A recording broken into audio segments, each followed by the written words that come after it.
Hello everyone, I hope that you're all doing good and staying home. And I know that this is a very tough situation, but keep in mind that God is always in control, and I'm also keeping you all in my prayers. Okay, so this video is about the reactions of alpha carbon of carbonyl compounds, and this is the third part of this chapter. And in this part, we are going to see about the halogenation of the alpha carbon of some of the carbonyl compounds. So let's get started. Okay, so let's get started with aldehydes and ketones. So what happens when an aldehyde or a ketone is reacted with halogens in the presence of some amount of acid or base? Okay, so here X stands for halogens, bromine, chlorine, or iodine. So when this happens, one of the alpha hydrogens is going to get replaced for a halogen. Okay, so let's do an example here. This is a ketone which has some alpha hydrogens on it. So when you reacted with chlorine in the presence of some amount of acid, here you see the alpha hydrogens. One of the alpha hydrogens will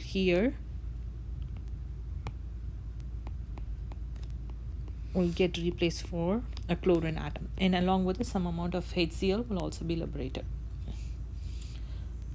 Okay, now what about carboxylic acids which has alpha hydrogens? Can they undergo this reaction? The answer would be no. Okay, so let's see why it doesn't undergo alpha halogenation. Let's analyze it with the structure. So this is a carboxylic acid which has alpha hydrogen on it. Okay, so here is your alpha hydrogen. Now when you react it with a base, okay, which hydrogen is going to be abstracted? Okay, so that comes from the acidity of the different hydrogens. So there are two different hydrogens. Here are your alpha hydrogens, and here is the hydrogen from the carboxylic acid. Okay, so when a base comes in, it's going to actually go and abstract this hydrogen, because this is a hydrogen that's going to be more acidic.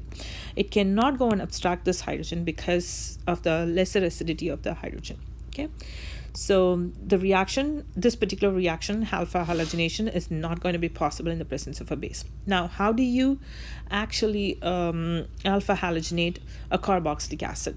Okay, so for that, three scientists, Hell, Walhart, and Zelensky, they put forward a reaction where they reacted the carboxylic acid with PBr3. So they reacted the carboxylic acid with PBr3, followed by addition of water molecule. Okay, when they did that, they were able to form the alpha brominated carboxylic acid. And the mechanism is going to be very, very simple. This is something that you already learned. The first step is going to be the addition of reaction of the carboxylic acid with PBr3, where it is actually converted into a good leaving group. So we know that the OH group is not ready to leave at all, so it has to be activated. So in order to activate, you use PBr3, where this oxygen will take its with its lone pair of electrons, will go and attack the electropositive phosphorus, and this bromine is going to leave and getting converted into a good leaving group. So now when the bromine comes in as a nucleophile, it will go and attack the carbonyl carbon, thrust these electrons on here, and again in the next step, the electrons which the oxygen will have will thrust back again, and the O will take its lone pair of electrons and leave. So the product for this reaction, for this step, is going to be an acyl bromide along with your leaving group. Okay, and remember, this is the keto form of the acyl bromide. It can also have the other tautomer, which is the enol tautomer. Okay, I'm going to write the enol tautomer here.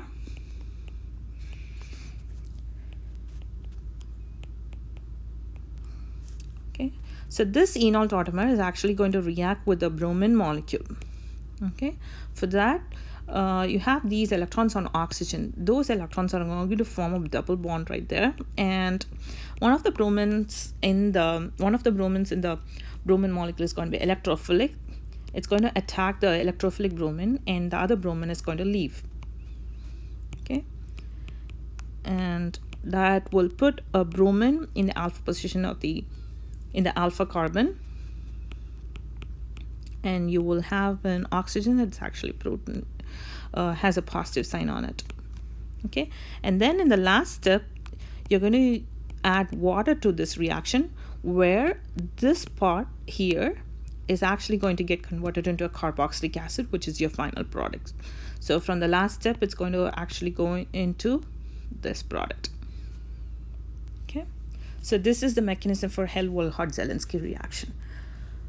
Now, let's talk a little bit about the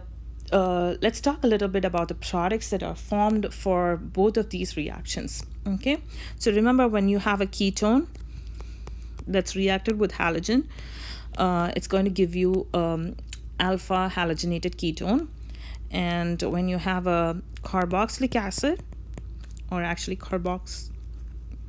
okay, maybe we'll do this one later. Okay, so when you have a ketone reacted with a halogen, it's going to give you a alpha halogenated ketone. When it is reacted with a weak base, such as acetate ion, okay, so this bromine right here will be converted into will be replaced by the acetate ion. So the product will be this. But what's the product when you react it with a strong nucleophile? Say, for example, something that has no delocalized electrons. Okay, this is a weak nucleophile because it has delocalized electrons. The electrons right here can be delocalized onto two different oxygens, right? But when you have a strong nucleophile, it's actually going to form the enolate. Remember, this compound has different alpha hydrogens, so the nucleophile is going to go and abstract this hydrogen and form the enolates. Okay, so enolate is going to have these structures. So either it can form this enolate, or it can form this enolate. Okay, so if it's going to go and abstract, if the nucleophile is going to go and abstract this hydrogen, then the different types of enolates are formed.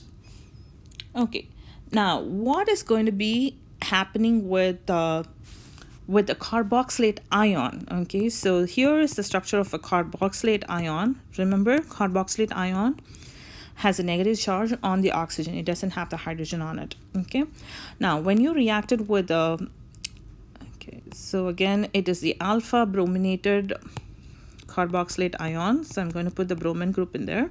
Suppose if you're going to react it with a weak nucleophiles, such as this, or basic nucleophiles.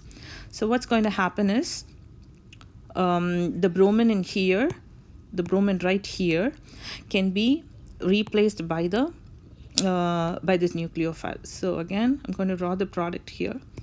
So RCHBr or RCHNH CH3 CH3. Okay, and it still is going to have the negative sign. But what's going to happen if can this thing go and abstract the hydrogen? Can it form an enolate? Actually, no. Okay, so now let's see what's going to happen when you react an alpha brominated ketone with a weakly basic nucleophile, such as an acetate ion. Okay, remember, acetate ion is weak because you have these electrons on oxygen, which can be resonance stabilized with the other oxygen. Okay, so here in this case, this bromine right here can be replaced by the acetate ion, and the product would be something like this. Okay, but what's going to happen when you react it with a strong nucleophile? Suppose you take OH minus. Okay, that's a strong nucleophile. The strong nucleophiles are actually going to create enolates. Okay, remember you have the hydrogens here. You have some hydrogens, alpha hydrogens, and these strong nucleophiles are going to actually go grab the hydrogens instead of replacing the bromine. Okay, so the product would be enolates. Okay, so the two products that you might get from this reaction is,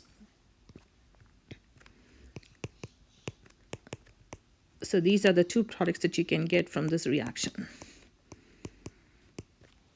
Okay, and the next one,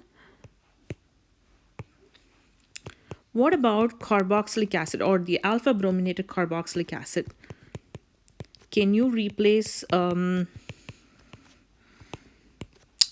bromine, alpha bromine, from the alpha brominated carboxylate ions? Yes, it is still possible. So when you react it with weakly basic nucleophiles such as this, okay, so what's going to happen here is the bromine is going to be replaced for this nucleophile. So, and this would be the product. But can this form enolate? Is it possible that it can form enolate? Okay, remember when it forms an enolate, when it needs to form an enolate, this hydrogen needs to be abstracted. Okay, so basically you have this base coming in and abstracting this hydrogen. Okay, when that happens, it needs to form a compound which has two negative charge on the same molecule.